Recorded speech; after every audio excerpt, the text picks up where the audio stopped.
Hello students, एडुविला point channel में आपका स्वागत है। पुनः हम लोग एक बार फिर से ऑनलाइन क्लास में उपस्थित हुए हैं क्योंकि कोरोना दोबारा आ गया है और इस बीच आपके विद्यालय खुलने वाले नहीं हैं।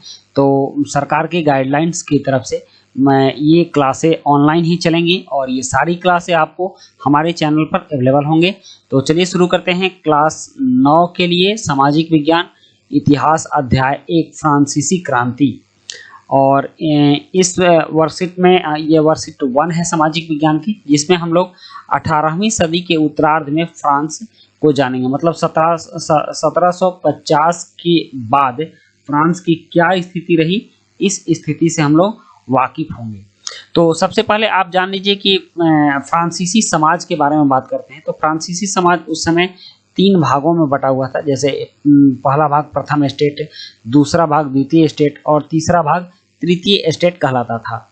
प्रथम स्टेट में पादरी वर्ग आते थे। पादरी वर्ग वे लोग होते थे जो चर्च में पूजा पाठ वगैरह प्रार्थना किया करते थे, वो पादरी वर्ग आते थे।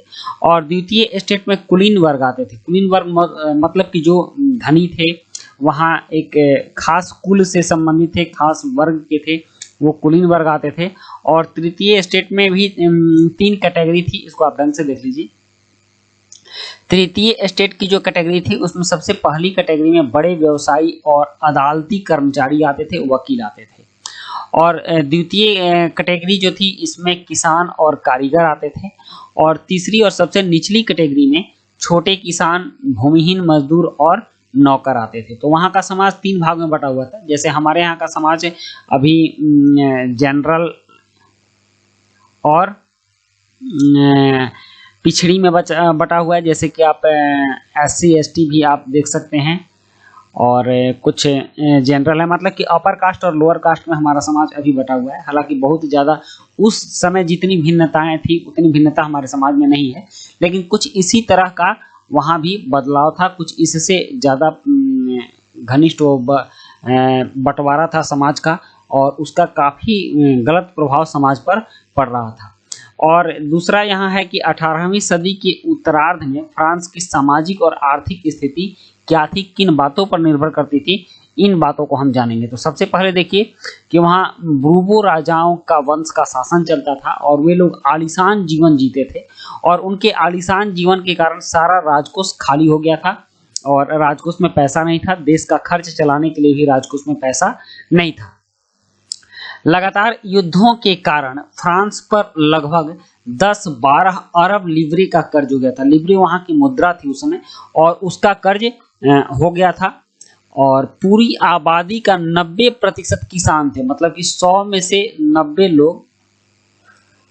90 किसान थे, लेकिन 60% जमीन पर कुलीनों, चर्च और तीसरे स्टेट के अमीरों का अधिकार था। तीसरे स्टेट के अमीर में आप देख रहे हैं बड़े व्यवसायी, अदालती कर्मचारी, ये लोग अमीर थे।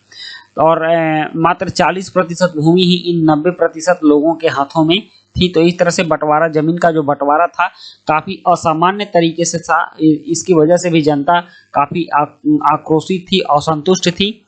और उसके बाद है कि समाज में पहले और दूसरे वर्ग के लोगों, मतलब कि प्रथम स्टेट और द्वितीय स्टेट, इन दोनों वर्ग के लोगों को जन्म से विशेषाधिकार, कुछ स्पेशल अधिकार प्राप्त थे। और उन्हें टैक्स नहीं देना पड़ता था, किसी भी तरह का कर नहीं देना पड़ता था। टैक्स का सारा भार तृतीय स्टेट पर था। समझ गए। और उसके बाद है कि अनाज के दामों में बेतहाशा बढ़ोतरी की वजह से जीविका संकट आ रहा था। मतलब कि वहाँ जीवन जीने का भी परेशानी थी, जीवन जीने में भी परेशानी थी, लोगों को भोजन नहीं मिल रहे थे।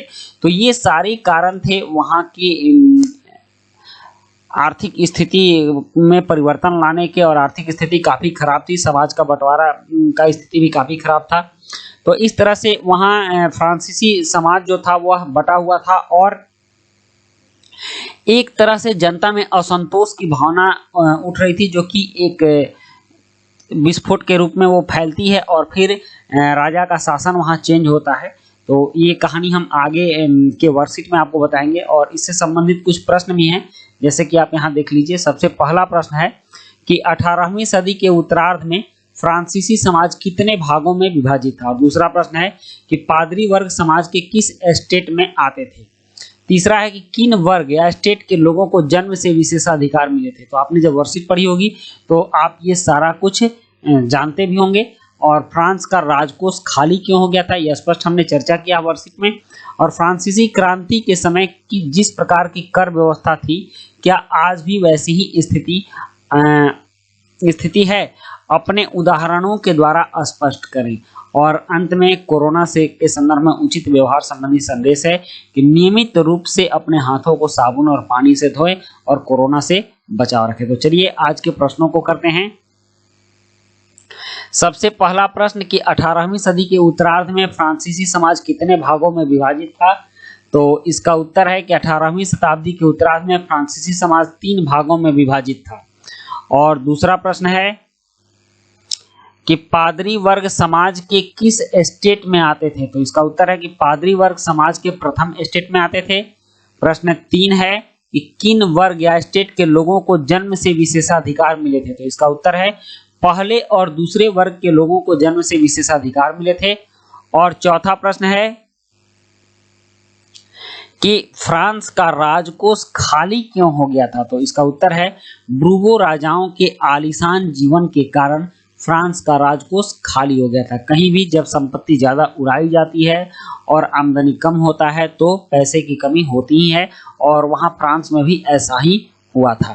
पांचवा प्रश्न है कि फ्रांसीसी क्रांति के समय जिस प्रकार की कर व्यवस्था थी, क्या आज भी वैसी ही स्थिति है। अपने उत्तर को उदाहरणों के द्वारा स्पष्ट करें। तो इसका उत्तर है कि फ्रांसीसी क्रांति के समय जिस प्रकार की कर व्यवस्था थी, आज वैसी कर व्यवस्था नहीं है। आज सभी लोगों को बराबर कर का भुगतान करना पड़ता है, जैसे आयकर आदि। तो इसमें अब कहीं से भी वर्ग विभेद की भावना नहीं है। सब लोगों को जो जितना कमाते हैं उसके हिसाब से टैक्स देना अनिवार्य होता है। तो बच्चों, ये थी हमारी आज की वर्कशीट। और आज की वर्कशीट में एसएसटी की शुरुआत 18वीं सदी के उत्तरार्ध में फ्रांस की क्रांति से होती है। उस समय फ्रांस की स्थिति क्या थी, इस चीज को जानेंगे। और आगे भी आपकी सारी वर्कशीट आती रहेंगी। और आप चैनल लिस्ट में जाएंगे तो एक और हमारा चैनल है रहस्य चालीसा। रहस्य चालीसा में बहुत सारी कहानियां हैं जो कि आप लोगों के लिए रहस्यमयी है। आप उस चैनल को भी देख सकते हैं चैनल लिस्ट में जाकर के, और आप उसको भी सब्सक्राइब कर दीजिएगा प्लीज। तो अगर वीडियो अच्छी लगी हो तो लाइक, सब्सक्राइब, कमेंट जरूर कीजिएगा। मिलते हैं नेक्स्ट वीडियो में। Thank you.